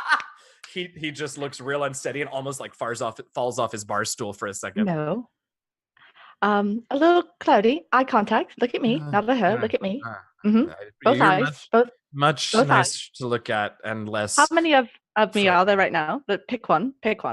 And he sort of puts a hand up like towards you, but a little off to your side, and he like shakes his head and he takes his fist and like bangs himself on the forehead a few times, and then he goes, that's better. Now there's just one of you. Okay. Did you happen to see Volo the other night? Which one's Volo? Short, bit of a nance. Doesn't look like he belongs here at all. Oh, yeah. He comes in sometimes. Yeah. And he perhaps had a friend with him. Red hair, tall, very handsome. Yeah, might be. Yeah. He looks like he's trying really hard. And he reaches for his tankard to take another swig. I kind of just take my hand and just go, just for a second. Let's stop this for a moment. Did you happen to see if anybody was with him, with the red-haired fellow? Did he leave with anybody? So he thinks for a minute, and then he sort of gets this weird look on his face. Like he does suddenly remember, and he almost looks happy, right? That he remembered, because he clearly wants to help you. But then whatever he remembered, like he starts to sort of scowl, and he says, "Oh yeah, no, I remember who he was with." Let's hop back over to the other two that are at the bartender. So you asked about Volo and right? You asked about Volo or about Floon? Both, I think. I asked about a dandy that was with Volo. All right. So the bartender sort of nods and says, "Yeah, Volo comes in time to time, and I remember his fancy pants friend with him that one night. What about him?" Volo seems to have misplaced his friend, and it was the last time that he was seen was in here. Was there anyone else who was speaking with Floon at the time that you saw? He says, I didn't really pay much attention. There was a bit of a scuffle on the other end of the bar, not uncommon in a place like this. I'm sure you understand. But I did see Volo left, and someone else must have come in to have a few drinks with his friend, because I did notice them leave a little while later, and about 5 other gentlemen followed him out of the bar, but I didn't see what happened to him after that. Oh, well, are there any shops that would have been open around the time of this incident in the immediate area? He says, "Oh no! By the time Floon, you said his name was, and whoever his buddy was, now by the time they left, it was closing time all around." And could you describe them for me? The ones who would have followed? Oh, the ones that followed? Yes. Did they happen dark, to have tattoos on their heads? He said no. By the time I saw him going, oops, I'm throwing dice. By the time I saw, clearly I've been drinking. By the time I saw him going out, they'd pulled up their cloaks, and I didn't really get a good look at him. Mm-hmm. He says, but whoever Floon was with looked just like him. I could have mistaken him for twins if I didn't know better. Is there anyone else who you would say that you know around town who looks like Floon? He sort of thinks for a minute, and he says, well, there's someone that I could think of, but can't imagine what he'd be doing here in the Dragon. Well, give me a name, and we can go from there. He sort of shrugs. Let's hop back to the other 2 that are at the regular. He says, so this guy who all of a sudden looks, this dwarf, all of a sudden looks upset, and he says, yeah, I remember. He was with some dandy, and then that Volo guy, he left, but the dandy stayed, and then you'll never believe who came to drink with him then. Who? Oh my, I can't wait. He says, it was Rainier Neverember. Chip off the old block, thou, on another spoiled, rich noble likes to flaunt his dragons and rub our noses in our nibs. Oh, yes. Flaunt his dragons. Yeah, that's right. Gold. I forgot. What happened next? I says, well, I don't know. I thought about getting up and giving that Neverember a piece of my taste of mind, but then I forgot to. Yeah, that's all right. Yeah. Was there anyone else with Neverember? He says, no, I can't imagine anybody here wanting to spend time with that dandy. Gotcha. And did you see them leave at any point? And he says, and he looks like he's trying so hard to remember. I know. And I believe in you. Can't, just can't at this point. Why don't the 3 of you who are over there with him? Why don't you go ahead and make me intelligence water deep knowledge checks? Water deep knowledge checks. Yeah. Ooh. Water deep knowledge checks. Is that like? It's a skill that I had added to your character sheet on D&D Beyond. Where? Should be right at the bottom of your skill list on D&D Beyond. I had to refresh mine because it wasn't. I was gonna say if it doesn't show up, refresh because it might not have. I might have added it after you loaded the page. Rowan, what'd you get? Ooh. I got a 22. 22. All right. How about you, Ani? 21. All right, and Sil. 23. Fantastic. Wow. So all of you know rolled a all the natural things IP. about Rainier Neverember. I love it. Okay, so really quickly, a quick rundown for anyone who is not aware. Rainier Neverember is the son of Dagult Neverember, who was the previous Open Lord of Waterdeep. Dagult Neverember, several years ago, maybe 3 or 4 years ago, I guess, headed north to Waterdeep. Sorry, you were in Waterdeep to Neverwinter to become the Lord Protector of that ruined city. There was a volcanic eruption, sort of ruined the city. It wasn't good. So he went up there to rebuild and tried to sort of play both cities for a while, remained as Open Lord even while he was up there, sort of trying to rebuild and rule Neverwinter. And it wasn't too long ago that he was ousted as the Open Lord of Waterdeep in favor of Laeral Silverhand, who now runs the city. Or is part of the ruling council of the city, I should say, because of course the masked lords all work in concert with the Open Lord. Anyway, Rainier is his son, and you all rolled well enough that you know that You've heard rumors that Rainier and Daygalt, his father, don't get along super well. They've been estranged for a little while at this point, are according to the rumors. Yeah. Do I know if perhaps Rainier is into anything nefarious? Have I heard anything? Not that you've heard. I mean, his father was not super well liked, especially by the people of, like, for example, the dock ward, but also by some of the nobility, right? Like, he was just sort of a generally unpopular guy to a lot of people. So he certainly, I mean, there were all kinds of rumors, and like there were so many, and it's always been hard to tell like how much is true and how much it is just vitriol aimed at him because of, you know, whatever reason. His son, though, definitely has like less rumors about him. He seems, at least compared to his dad, to be a more upstanding type of guy. Okay. Yeah, but also like definitely not someone that I think a lot of the people in the dock ward and that you are most comfortable with, Syl, would have like crossed paths with. Gotcha. And do we, a drunken friend, do we think that we probably have gotten about as much as we can out of his poor brain? Bless his heart, I think probably so. Okay. And then I'd like to take out 2 dragons. Whoa!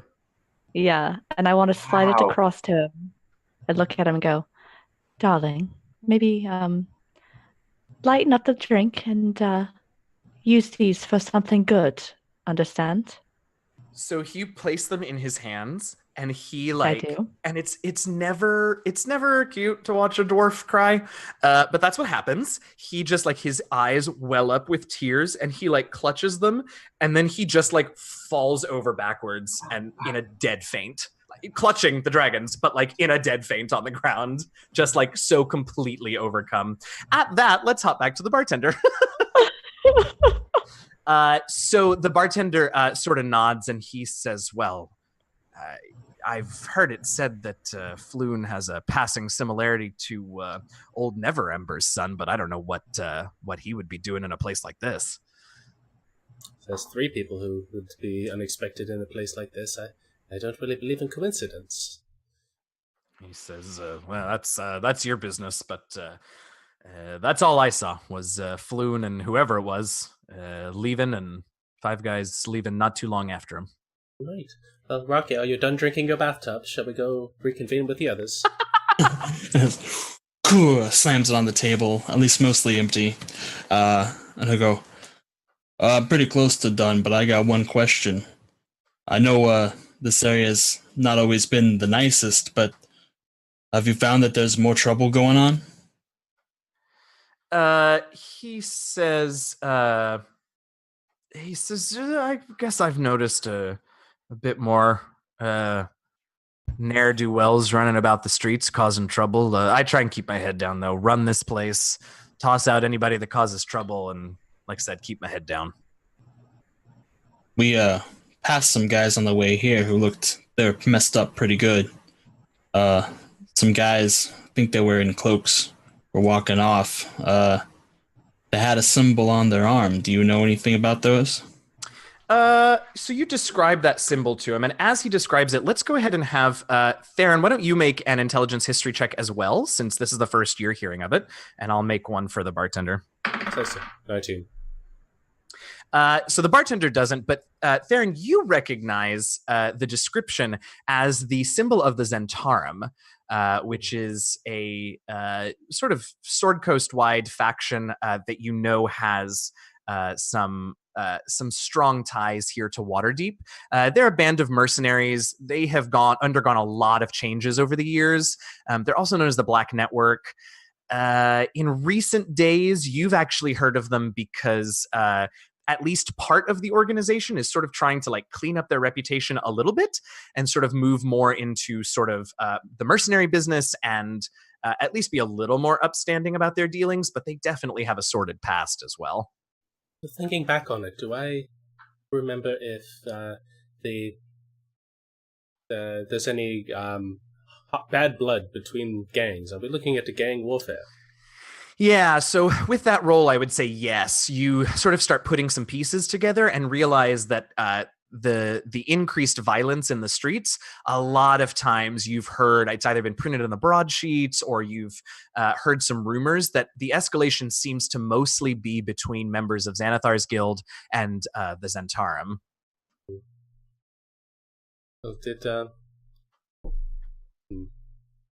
Does the Neverember have affiliation with either one of those that I know about?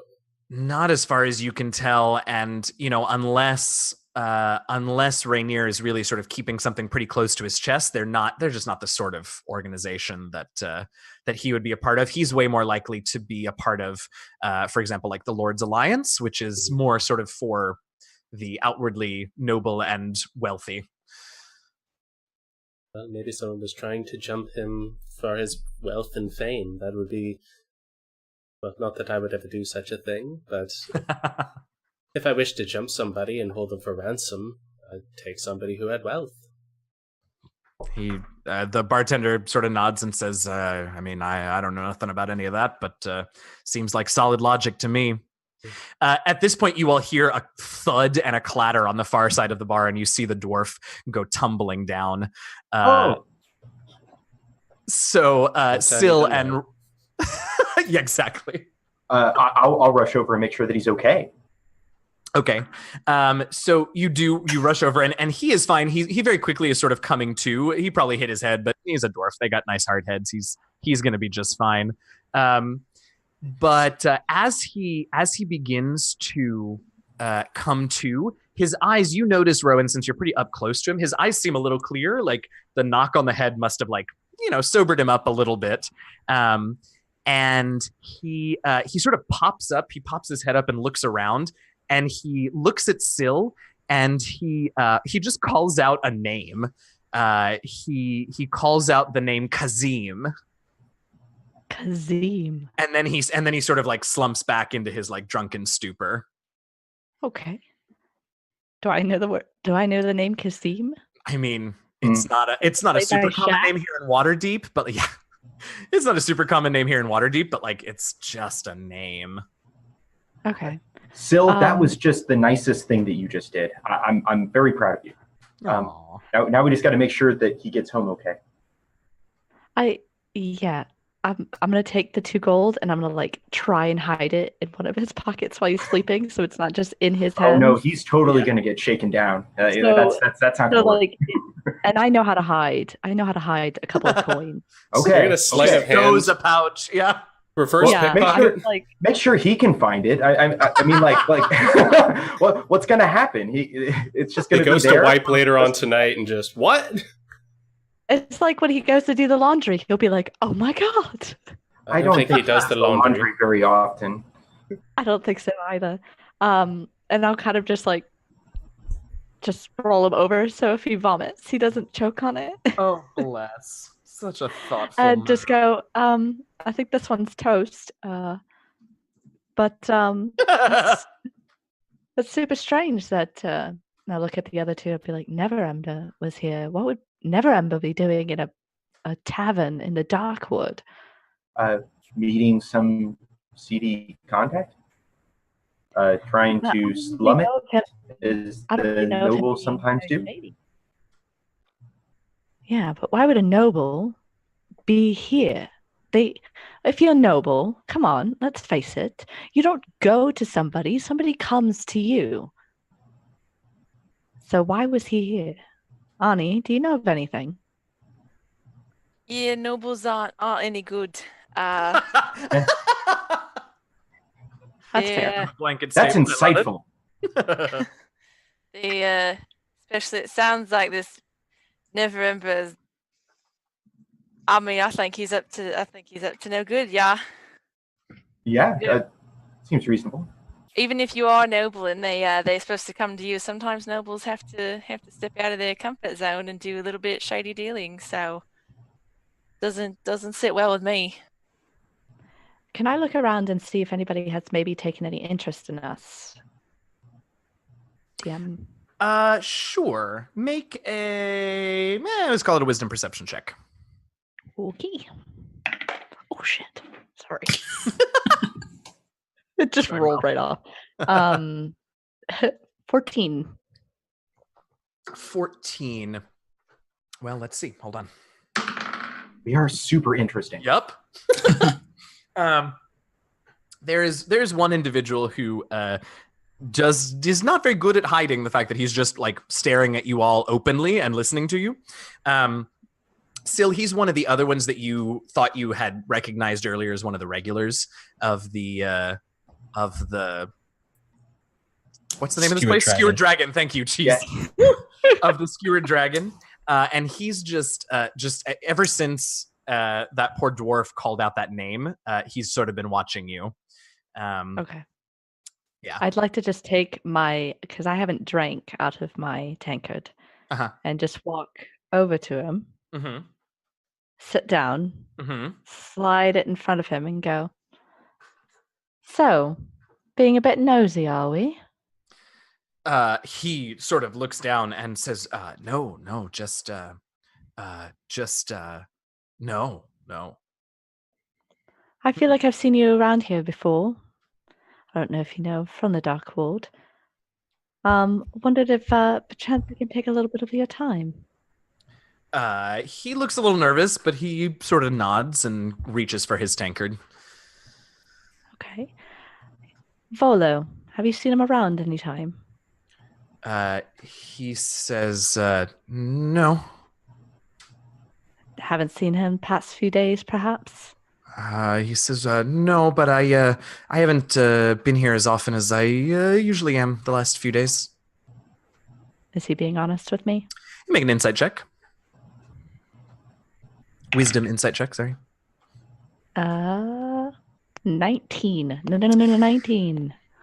He is being honest about not having been around. There is something, though, that he's not saying. Come on, darling. We're both from the Dark World. Talk to me. What's going on? He sort of looks around, and he looks at the fallen dwarf and at the bartender, and looks at you. And why don't you make me a charisma persuasion check? Charisma persuasion. 18. All right. So he sees the five of you, realizes that like he should probably go ahead and cough up what he knows, and he says, "Well, it's just that if Kazim's involved and you're looking for him, you can probably find him somewhere on Candle Lane."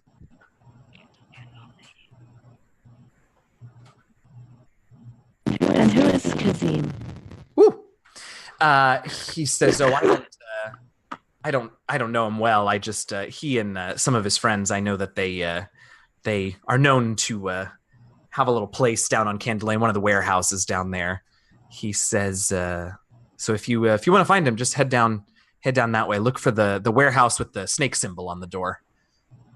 Snake symbol. Right. And so you haven't been around, so you haven't seen Volo, and you haven't seen perhaps a handsome friend with him? He shakes his head and he says, "No, but I would appreciate you not telling Kazim or Volo or his handsome friend that I said anything about anything, if you don't mind." Darling, as far as I'm concerned, you didn't tell me anything. And I give him a wink. He melts a little bit and nods and smiles. And I get up and I walk towards Rocky. All right. I will still be back with the dwarf. Yeah, definitely. I'll be scribbling on a note, just some guidance and directions that, hey, if you have any trouble or you can't find the gold that has somewhere been stashed on you, then come by the porch pot and I'll make sure that you're okay. Signed, Toss Couple. Aww. Can I just go up to Rocky, and if he's got a tankard in front of him, just slide it away and just finish it? Do you have a tankard with you, Rocky, at this point? Sure. I mean, I had that one from earlier. I think it probably got refilled by now, so yeah. Sure. And I just take like a huge swig out of it and then drag it back to him. I love it. Well, is that guy giving you problems? Nothing I couldn't handle. You would have been Tell me so anything. proud of her. She was so nice to him. Ani, what are you doing at this point? Yeah, I was watching over Rowan because it still didn't walk that far away from us, but making sure nobody attacked Rowan while he was diligently writing his note, and I was just like, "Oh my gosh, hurry up, write it faster, please, Funny. just move on." I am a little bit verbose. Yeah, I was probably like tapping my foot a little bit and getting impatient and Drawing a little map. Yep. oh my gosh. Yep. Oh my gosh, stop it, Rowan, stop it. Almost done. Okay, yeah. All right, let's go that way. And while when Rocky makes that comment about still taking care of herself, a bit. What am I, chopped liver? I was right there. I had it covered. I had it back. It's fine. But just because you beat me today doesn't mean anything. She did a magnificent job looming. It was super intimidating. I think helped the entire gravitas of the entire situation. Once we left, I'm just gonna say, well, at least we each had to have some muscle of a backup in a place like that, just in case. There you go. I want to hop in real quick and say thank you to Let's Play 2 for the follow and the cheer. Thanks very much. That's awesome. Welcome. Hope you're enjoying. Sorry, let's carry on. Phil's head is just in her hands, just shaking, just going, what is going on? Look, I know you're not chopped liver, but bad things can happen to anyone at any time. Yeah, you don't think I know that? Yeah, I know that. All right. I just you want to go here at this bar, Rocky? Oh my God, Ani! I know we gotta work on keeping your hands up. I know that. Huh? Put my hands up. Yeah. What about a little bit lower, Rocky? A little bit south. Oh, not sure what you're referring to, but I think we should probably be moving along. Goes over his head every time. So, well, let's pull our knowledge. We've found out that Floon had met up with son of Lord Neverember and left with five folk followed them out shortly after. When they left. No way. So foul play could be a thing, though there were no identifying markers. Don't know where to go from there. I may have our next move. So we kind of got the same information. We also got a name and a location. Kazim? Has anyone heard of Kazim? Would that be a knowledge check? I mean, it's just a first name, so there's not a ton to go on. If you can, gosh, I'm trying to give you something here, but it is just a first name. Okay. Like you all probably do know someone named Kazim, but I don't know if it's the right name. It's the fishmonger. Right. The candlestick. In the library. I'll also talk about, that he has a warehouse on Candle Lane that has a symbol of a snake, and see if maybe the marker does ring any bells. Symbol of a snake, huh? Does that sound? Did you hear what it looks like? Anything?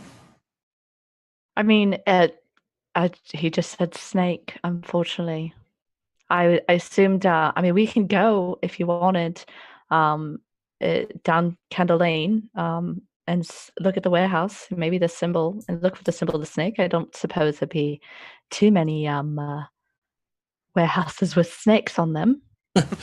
Did you see those guys that we passed coming in? Once it got all roughed up? I saw them, right? What? Yeah. I think you saw them. Yeah, you didn't notice the tattoo, but you saw them. I didn't see the tattoo, though. Yeah. I saw them, but I did. Mr. Natural 20 saw the tattoos. Well, as one of them was walking away, I saw that they had a tattoo of a snake. Wonder if these might be coincidences, as Theron put it. The thought plickens, in my opinion. The thought plickens, indeed. Hey, Rookie. He's not quite how you say that. He did just drink a water bucket full of ale, the cheap stuff. So. Well, mostly half. water, I got sure. half of the next one. That was my third. Maybe you should slow down. In case we have to do a whole lot more stuff tonight. You don't want to drink too much, and I've seen this man drink a house full of ale. I'm just saying, be responsible. But they already just beat the dung out of each other, and now they're drinking. I think it's going to be on us. So. Well, It's just I guess aspirin, whatever that is. Yeah, I I'm haven't been aware. drinking at all yet. I mean, I'm still here. I don't see double vision anymore. So That's well, I right. appreciate your professionalism. It's all about balance. I'm drinking and she's not. We're balanced. Okay, I'm going to be keeping my eye on you though. So I quickly take a tankard and put it in front of Bonnie. she drinks it. Yeah. And we're walking, and we're walking. DM, what's our tab at the bar? Covered for sure. Yeah. Okay. All right. Negative a gold piece. Yeah. I'm negative too. Did we want to go and did we need to glean anything from here? Do we want to try and go to the to Candle Lane and see if we can see this warehouse, or do we want to call it a night? What? Candle Lane sounds I- like a nice shiny place. I don't think I'm going to sleep a whole lot at this point, so I think we should just go. I'm pretty sure the 12 espressos that you had earlier is what's putting you here. You have What's an espresso? It sounds amazing. If Loon has already been missing for 2 or 3 days, we don't want to hold up. Could be torturing him. I mean, if he's even still alive, we at least owe it to Volo to bring this news back. So, that's also, you mentioned the Black Network, and I assume since Theron is telling us everything they heard, do I know anyone in the Black Network? Oh, that's a good question. Mercenaries. I feel like Yeah. I think you've probably crossed paths with them. I don't know that you've done a lot of business with them, just because at least to this point, my impression, and feel free to correct me, but my impression of Syl is that you, at least until this point, have sort of wanted to be an independent contractor. Mhm. Does that feel like a I fair wouldn't thing say to I'm say? probably I wouldn't say that I've joined anybody, but I've Right. worked. Not that you wouldn't in the future necessarily, but at least to this point, you've maybe crossed paths with some Zents at one point or another, Okay. but probably don't know them super well or haven't done like repeat business with any of them at this point. But I might have some form of contact if we needed to go down that road. You might do, yeah. You might be able to rustle one up given a little bit of time, yeah. Okay. That's really handy. Yeah, I like that. All right. Using my background as the urchin, I can get us there as fast as possible if I know the general direction of where it is. Yeah, definitely. And you certainly I don't know about the rest of them. We could make rolls, but Theron, you for sure know where Candle Lane is and the most expedient way to get there. So Is it in the dock ward or no? it is yes, it is also in the dock ward. So I imagine that you probably would also know where I it know was. exactly where it's at. Yeah. Cool. All right, so you guys heading that way? Yep. No, But as roll we're out. heading, I'll pull Rowan back just a little bit and go, "Hey, big brother, I think an espresso's just a drink that you drink really fast." Oh, that makes so much sense. Yes. So like any time you drink faster. Okay. Mhm. Well, she was just trying to caution me against, drinking too fast. I mean, Yeah, Right, I had 2 espressos right back there. yeah, I watched. It was Exactly. amazing. You just Yeah. it's just like you poured it down the sink. Yeah, it's Exactly. good. I've been training. It's good. Well, I'm super proud of you. Oh, thanks. And Proud of I you just too. thank you. And this is why I stick to water. Mm-hmm. Well, Theron that can says be, as that can they be an head out the espresso door. too. I love it. All right, so out you all head. Between Theron and Syl, you all can get to Candle Lane pretty expediently. Once you get there, and the two of them know this, but as you get there, gloom just completely. You thought it was dark before, like it's nighttime, and there's like moonlight doesn't really make it down in this dock at all. But when you get to this narrow little alley, it is just dark as a dungeon down here. It is even gloomier than the rest of the street, and the smell is even worse here too. Again, just like in most of the rest of the ward, the street lamps have been smashed, but there is one light sort of at the far end of the lane, like a distant candle. There is one light that kind of pierces the darkness all the way down there. I'm going to use Do a I light see- cantrip in my Oh, hooded thank lantern. goodness. Yeah, definitely. Do Um, do I see go the ahead. warehouse? You can actually all make wisdom perception checks if you like to try and spot this snake marked warehouse. Yes.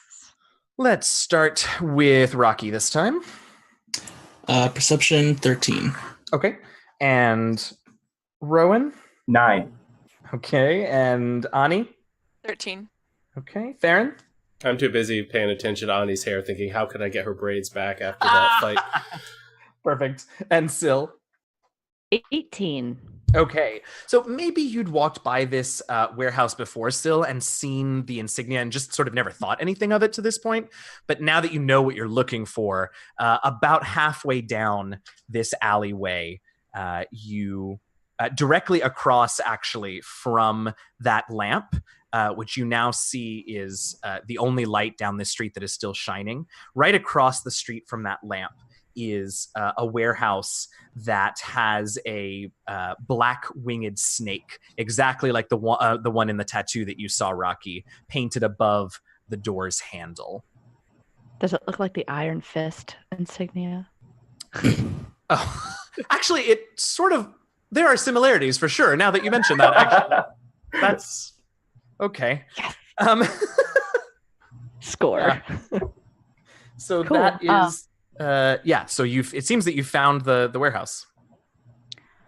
Oh, well, I would turn to everybody and be like, well, there's a warehouse. Rocky, that's the symbol. Is that what you saw? Yeah, it looks pretty close, I think. Which means these guys might be dangerous, yeah? Perhaps. We should sneak in. I don't want to... Oh, sneak in. We just barged down the front door. I'm sure it'll be fine. Ani. Ani. You can always do both. No. Don't No. waste your moment kicking down a door when you can wait till the door's open and you can kick someone in the face. Rocky, have you not told her peace yet? Peace. And patience. It's a process. What's that word you just said, Seal? What? I didn't quite catch it. Unfamiliar. Yeah, I'm not. Nope. All right, You so we know, need to move An the interesting vocabulary. thing that happens is that when you try to teach someone patience, usually they just test yours. I like that. I like that very much. That's and good. I'm writing that down. I can't think of a better cliffhanger than the argument between Ani and Theron about how to proceed. So that is where we're going to call this little adventure for this week. Woo! Thank you so much, Yeah. obviously, to the five of you. What an awesome first session. I was already in love with all of your characters. You've been amazing in our little Discord chat, setting up all these characters, but to see them live and in action has been so great. I am so excited for the rest of this adventure. Sorry, the binary sun. We are, in fact, ending today. Some housekeeping things. I know, right? Some housekeeping things to take care of. All of you who have been watching, also a huge thank you to all of you. We really hope you enjoyed and hope that we have whet your palate for what is going to be several months of a lot of urban adventure and intrigue. Like I said, there are 3 other teams that are also going to be running this adventure, and they are going to be intertwined in various ways. So be sure to check them out. The next team is going to play on Thursday at 8 p.m. Eastern. That one is going to be DM'd by Dan Gaston, who deserves an enormous shout out and thank you for putting all of this together. He has been an incredible inspiration and just working so hard to make all of this happen. So thank you so much, Dan. So his crew is going to play on Thursday at 8 p.m. right here at twitch.tv/variantrolls. The third team will be running on Friday night and the fourth team on Saturday morning. Just keep an eye on Twitter and come check out the Thursday team, and they'll give you more details about those games. But do come back, check us out. We will, of course, be back at you next Monday, same time, same place, 7:30 p.m. Eastern, here at twitch.tv/variantrolls. I do want to go around and check in with everybody. Let us know a little bit about where we can find you on social media. And also, if you don't mind, tell me what your favorite part of tonight was. So why don't we start this time with, let's start with Max. Well, Max McLaren, I can be found anywhere I am at AllMaxD20, but mostly I stick around Twitch because I abandoned Facebook. Favorite part about tonight was I usually play a more forward, strong-willed character, so I like taking a chance to just kind of step back and be an observer instead of being the tank in every game I play. Well, you did a great job. It was a great adjustment, and I'm really excited to see how Theron continues to sort of interact with these less than subtle characters in our party. Awesome. Thanks, Max. Steven, let's go to you. I'm Stephen Rowe. I'm on Twitter at RightRowe, RITEROWE, and that's because I'm the lead developer for Right Publishing. My favorite part tonight was just the setup. It felt like it really helped us lock in our characters, and the fact that we were kind of separated, but also the relationships were interwoven. That made it really easy to fall into things. Awesome. Yeah, it was. I never tried an in media res start, which I know seems surprising because it's such a thing that people do, but I'm really happy with how it turned out. So awesome. All righty. Let's go to Allison. You can find me on Twitter at Letica05, so ATLETIKA, if you have, any questions. It's just a new thing I got basically for D&D, so I will be responsive on that. Best thing about tonight was the fact that Rocky forced me to use my relentless endurance that we talked about. Maybe we won't use it, it's fine. And 14 hit points right there at the start, and I was like, nope, I gotta use it now to, make it better, so yeah. I love it. It was. I was not expecting that either. And when he said 14, I went to your D&D Beyond character sheet and I went, "Well, shit." Really good. All right, Jonathan, let's up to you. Hey, I'm Jonathan Cox. You can find me at Red Hand Roleplay on Twitter. Alice and I are on the Red Hand Roleplay podcast, which you can find us on really any podcatcher you want, redhandroleplay.podbean.com. And my favorite parts, Allison and I work together in real life. And one day we were sitting down and we're going through the sets, okay, is this going to be really crazy for an opening? Are we going to just waylay each other? What's going to happen? No. Statistically, Monk probably has an advantage, but as long as I don't crit, as long as I don't just nail you with both of those hits at the beginning with max damage, you'll be fine. And of course, maxed out first round. So, yeah. Amazing. That's what he said in one of our other games, too, when Ray's Snail crit against me, 3 times. So, yeah. Yeah, the flail snail, yeah. I thought that the big surprise of the cold open like that was going to be that they're fighting each other, but no, it was that he beat the crap out of her in one go. All right. Last but absolutely not least, Alex. I'm Alexandra Gaston. No, not related to Dan Gaston. Correct. just to throw that out there, but weirdly enough, how I kind of got thrown into all this was just calling attention to the same last name. You can find me on Twitter at GuardSong or on Instagram at Wolf and Dagger. Favorite part about tonight, it's got to be my charm. I've never been this kind of smooth talker character. My other character that I play is really, really brutal, gruff, does not have any charisma at all. She's just a stab first, ask questions later kind of person. So kind of being a face is being a lot of fun, and but probably it was messing up Rowan's hair. I had a feeling that was going to be... It was just the best thing. Just messing up a little bit and then completely destroying it at the end. Was just you missed one. So that was my favorite. I love it. Awesome. Well, as I said, I am Eugenio Vargas, also known as DM Jazzy Hands, the Dungeon Master for the actual play podcast, The Last Refuge. You can find me on Twitter. All of our Twitter handles are listed, occasionally rotating on our little overlay here. Mine is incorrect. So my personal Twitter handle is at Eugenio_Vargas. But you can find out more information about my podcast, The Last Refuge, by tweeting us at DND Last Refuge. We're also on Instagram. You can check out our website, dndlastrefuge.com, our Patreon, patreon.com/DND Last Refuge. It's a little homebrew campaign. We've been going for a little over a year now, and we'd love to have you join the fun over there as well. I think that wraps it up for us tonight. Once again, thank you so very much for watching. Click follow, click subscribe if that is a thing that you do here on Twitch. And we hope to see you all again next Monday. Tell your friends, tweet at us throughout the week, because I know we're not going to do much but think about this for the next 7 days. So drop us a line, say hi, tell your friends to join us next week, and we will see you then for our second episode of Waterdeep Dragon Heist here on Variant Roles. Thanks so much, everybody. Happy gaming, y'all. Hey. Bye. Take care, everyone.